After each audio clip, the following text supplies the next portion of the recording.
Test 1 2, test 1 2.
welcome to tonight's special budget meeting. May I please have a stand for the Pledge of Allegiance? I pledge allegiance to the flag of the United States of America and to the republic for which it stands, one nation, under God, indivisible, with liberty and justice for all.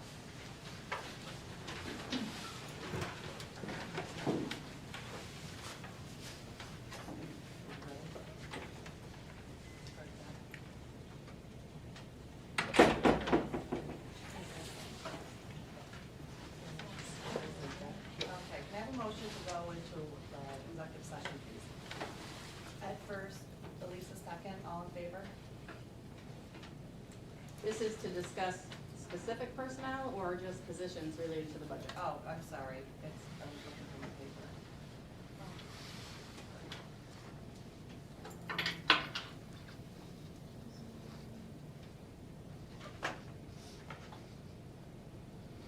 Pertaining to the school, I'm sorry. Oh, yep, sorry. Executive session for the purpose of discussing issues pertaining to school staffing for the 2026-2020 school year. And that is legit for executive? Because certain names are gonna be being used, so that's why we're going into Okay. exec and then. You can't just discuss position. We're discussing names. Okay. Motion, yeah, it passed.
you and welcome back.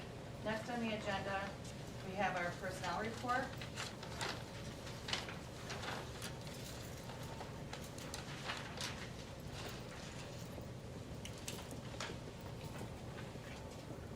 I need a motion to eliminate this following staff positions for attrition. Eliminate one full-time account clerk for attrition effective June 30th, 2026. Ed first, Sarah second, all in favor? Motion to eliminate one full-time bus driver through attrition effective June 30th, 2026. Shannon first, Janine second, all in favor?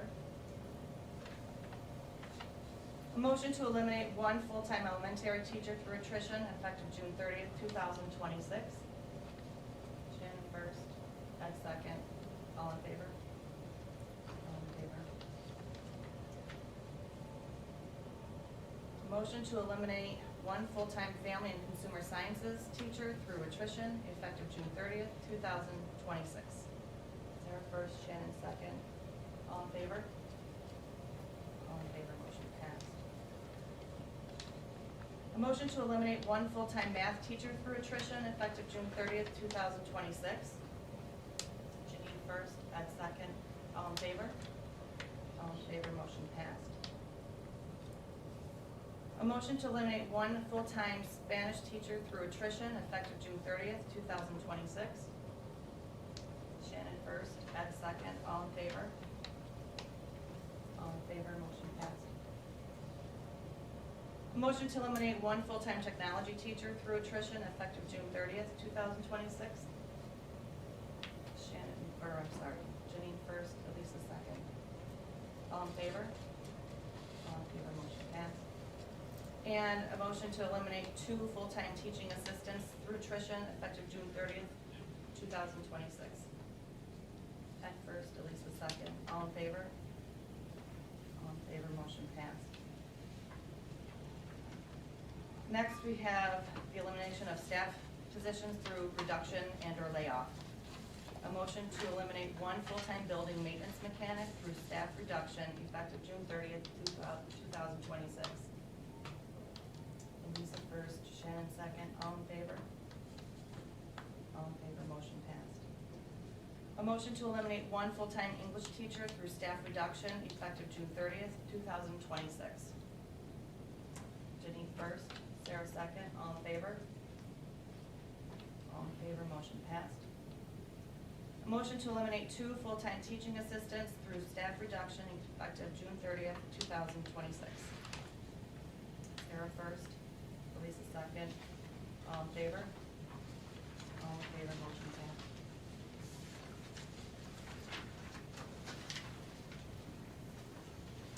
Next on the action items, a motion to adopt a proposed 2026-2027 budget in the amount of $21,997,673.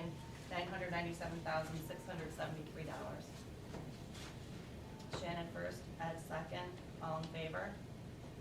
All in favor, motion passed. Next up on the agenda, we have our announcements. On April 20th, school board candidate petitions are due by 5 p.m. May 5th is Spring Concert 1, senior band, starting at 7 p.m.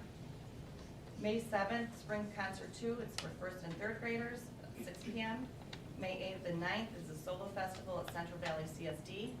May 11th is our 2026-2027 budget hearing and our regular Board of Ed meeting starting at 6 p.m. May 12th is our Spring Concert 3. It's our junior and senior choruses with our junior band at 7 p.m. May 19th, our annual budget vote and school board election. Votes are from 12 to 8 p.m. May 19th is our Spring Concert 4. It's fourth grade and elementary band and chorus beginning at 6:30. And then on May 25th is the Memorial Day Parade in Middleville beginning at 10 a.m. Next on the agenda is our public comments. We welcome our public comments that are related to the agenda. We ask that you be respectful of time. We ask that you state your name and where you live. Please remember you cannot identify specific staff, student, personnel, or board persons. If you need to address a specific situation, we ask that you contact the superintendent directly. Thank you. I have one from an email from Sandra Satterley. She wants to know, is a copy of the budget going to be mailed to all tax persons? If we are in such financial strain and we want taxpayers to vote on this budget increase, why has the community, those that aren't connected to social media, not being informed? If our student population has decreased, can't we operate with one principal and one vice principal? We shouldn't need two of it with salaries of 6 figures. That will help toward our budget greatly. I understand that one of our principals is not tenured. Thank you for your time and look forward to your responses.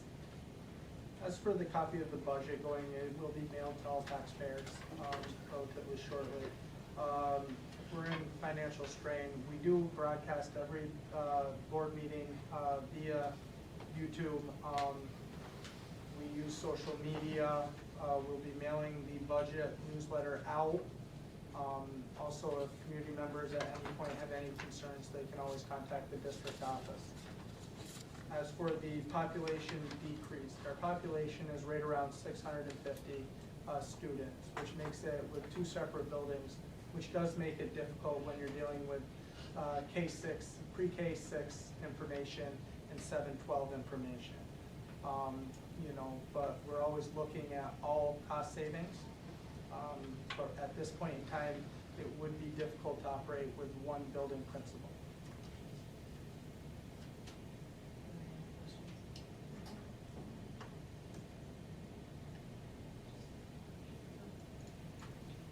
Yes. I do. So my name is Kathy McAvoy. I live in Newport. I actually work here too, but I'm really here as a community person. So in talking about the budget, 90% of the people and I've come to board meetings before, quite a few, and everyone has asked me, and I just think you need to address this while the public's listening, is the one bus route. Everybody's asked me about that. I'm sure that's something that you have considered, and for whatever reason have decided that's not something that you're going to look at. I'm not saying I think that's a good idea, but I think you need to tell the public that you've considered it. Oh, I think one thing, we have looked at the bus routes, and we get about between 84 and 86% back in transportation. So if you take too much of that, it hurts you in the next year's revenue. So if we went to one bus run under certain contract obligations, they are still, the health benefits would still be there for the bus drivers. It would go from 6 hours to 4 hours, but also the aid that we generate year in and year out would put us in a hole next year when that aid would be cut in half. Okay, I like I said, a zillion people have asked me that. So I just want everybody to know that that's. I appreciate that. That Thank you've you. asked that question. I just have one more. I love how you just wrote down the attrition positions and the proposed other ones. What else are you looking at? Can you summarize what cuts besides instructional staff that you're proposing?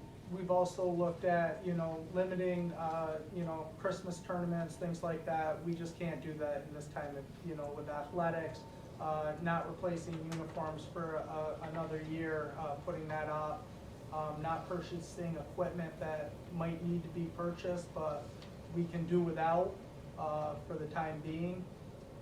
We've also looked at, overtime costs, things like that, things on the weekend that we're currently, doing here at the school that incurs cost. So we've, several meetings dating way back since October. We've also freezed any unnecessary spending throughout the district. We did that back in January. Realistically, Thank you. about 65% of our budget is staff. The rest of it is the lights and the heat and the fuel oil and tossing, and the staff is unfortunately where the savings is. Thank you. My name's Erin Roberts. What kind of impacts, like will not filling in the attrition and then having these cuts, what kind of impacts to the kids? Or is it, decreased enrollment helping you absorb that, or? Some of it's decreased enrollment, class sizes coming up, they tend, the ebbs and flows I know sixth grade class next year tends to be a little smaller than years past, so that does help us. We've been operating with 3 math teachers throughout this school year. We feel like, you know, we can do that in a couple of the other, you know, subjects. It's difficult because you also, when you get into like science, you have labs and things like that, so it kind of constrains you. History, we have, you know, driver's ed, where one of our teachers currently does that also, so it's not a full 3 positions, or 4 positions. You know, it is going to hurt. I wish I, you know, had a better understanding of long-term, you know, some of the electives we might not be able to offer. You know, we'll have to offer our graduating requirements, and, you know, we've been fortunate to be able to offer some great electives here. You know, part of this is we've had some of these openings now for 2 years, we just haven't been able to replace. So it's not like, you know, some of these, you know, we've managed with Spanish utilizing 1 teacher. And, you know, now Spanish is given in 8th grade instead of 7th. So, you know, I think as we all work together and trying to determine, you know, what is the best education we can possibly give our students here at West Canada, that will be our #1 priority, within the means of what we can do. So if this current budget passes, which I genuinely think it will, I think the community is pretty supportive, that this is it for cuts. Yes. And then, how did we get here? I think it's How been is a this year so? long-term, I think it's been a culminating events leading up to it. You know, for a few years, you had the COVID money coming in, you had the School of Need Improvement money coming in, and they both fell off the books. You know, and I think that was a big hit to this district. You know, 3 years of not raising taxes. It might not catch up to you in the 1 or 2 years down the road. It will catch up to you, and it has caught up to us. You know, and again, for whatever reason,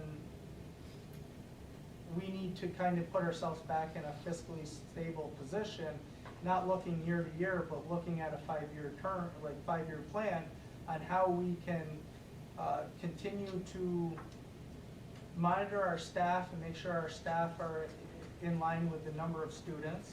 As enrollment declines, you have to look at maybe instead of 3 sections, having 2 sections. But this is a year in and year out. You have to look at all angles on where we can be fiscally responsible. And just one last thing, and I know, I mean, I have deep sympathy for you guys sitting there. It's grueling to come up with a, you know, what you're gonna decide to cut and not cut, but, and I'm sure this has come to the table, but like, you know, administrative costs, like with decreased enrollment, do we need full-time administration? Can you share administration with another neighboring district? Like, those are things that kind of just come up. These You are know, all in my things, mind. but these are all things that we're looking at year in and year out. You know, I have reached out to neighboring districts to ask if there's something we have that they, you know, and I think that it scares districts. Mm-hmm. You know, the word merging scares everybody. Because what is every community known for? They're known for their education. The school's the central hub. Before I was here, I was in a small community. I understand how important this building is to all our neighboring towns. And I think when you start saying merger, it really puts people in an angry state of mind. I mean, Right. we've seen it around us. But I think when things start decreasing or slipping, maybe not be the, you know, the correct word for it here, you know, people are going to have to look at that. I mean, we, you know, if we can't sustain on our own and our kids keep losing out because we have hardly anything to give them now, you know, discussions are gonna have to happen. I agree. Are we supposed to raise our hand, right? However you want, please. I'm like, my name is Lisa Elwood at Farber. I live in Newport.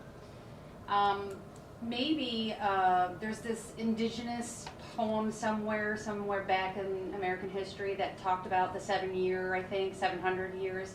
That's how you're supposed to make decisions. So let's pretend in 7 years we have to start thinking about merging. So I think we now need to start doing this as a community, is educate people on the pros and cons of it. What works for CDA? Would they gain? Would they lose? Start having those discussions at some of your board meetings and with some of your faculty and staff, and maybe at your local pub, where you start explaining to people what a merger is. Because the whole thing with changing the mascot was so horrible and horrifying to watch people behave that way. I can imagine why you're so hesitant on a merger. But 7 years from now, you may not have a choice.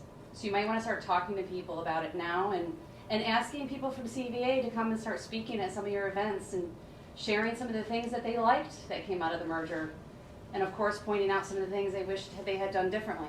This might not be such a bad thing. I know they're not the only schools that have merged, but you might want to start that conversation, because we definitely, I agree with Erin, we want to be able to offer quality education, and there's nothing wrong with going down the road to get some of that stuff.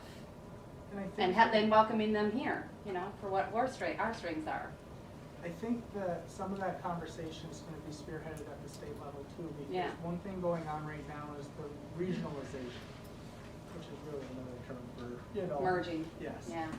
But regionalization and what districts are currently doing, you know, and one of the other things, you said, how did the operational costs are going at an absurd rate. Okay? Whether it's healthcare, you know, when you take 10% of your, you know, a rise in healthcare on a year-to-year basis, that's a big number. That's a $4 million price tag. And then you throw 10% on that year in and year out, it's fiscally not sustainable. The other thing is our rising cost at BOCES. What it's costing to educate students that, you know, need the extra assistance, you know, it's getting to the point where you're trying to do as much in-house as possible so you don't have to send students out of the district. But I think these are all valid points, especially with, you know, merging and having conversations so in 7 years, we aren't, how did we get here? Right.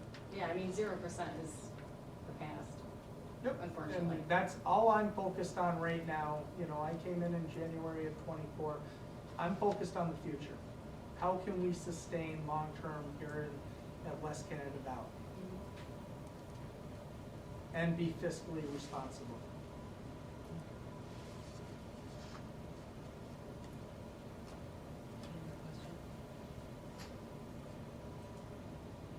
Thank you very much for coming. Yeah, now we'll just promote the budget. Thank you. Appreciate it. Motion to adjourn. Janine first, and Lisa second. All in favor? Motion passes. Thank you, everyone. Yes.